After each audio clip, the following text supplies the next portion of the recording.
Remembrance Day is going to look different this year. People won't be able to gather the way they usually do, but families across this country will still honor those who fought and never came home. More than a century ago, it was not only the First World War that led to millions of deaths, but a flu pandemic. And for some families, it was a double blow. Redmond Shannon has the story of one of those families.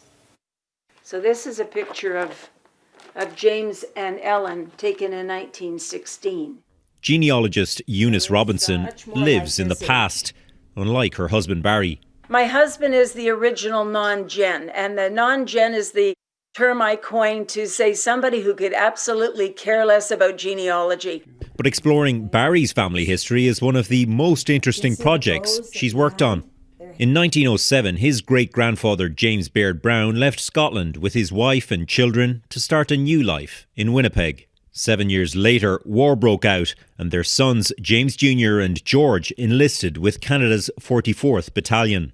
Their father, then 53, wanted to fight too, so he lied about his age, saying he was 43. You hear about the youngers often saying they're older, but rarely do you hear about the older saying that they're younger. So I guess he felt extremely patriotic. I believe when he finally got to England, they thought, hey, you're too old, fella.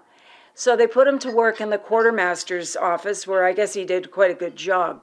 In October 1916, George was killed in battle, one of the more than 24,000 Canadian deaths in the brutal and infamous Somme offensive. George is buried at the Adanac Military Cemetery in northern France. Before the war was over, James Sr., by then aged 55, was discharged for being overage and returned to Winnipeg.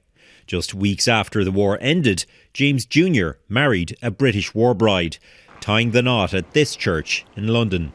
Around that time, James Sr. returned to Europe to find his younger son's grave. While in London, he most likely stayed on this street at James Jr.'s home.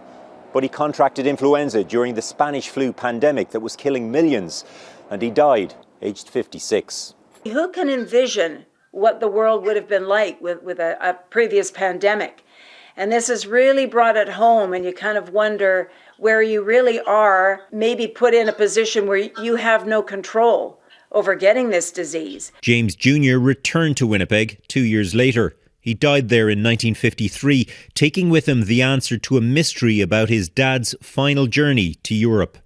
I don't really know if he ever found George's graveyard. That was done under the Canadian War Graves Commission, so a good chance that he may not have. I don't really know all those answers, and unfortunately, I don't think there's anyone living that still does. Perhaps it's enough to know that James Sr. paid the ultimate price trying to find his son's final resting place.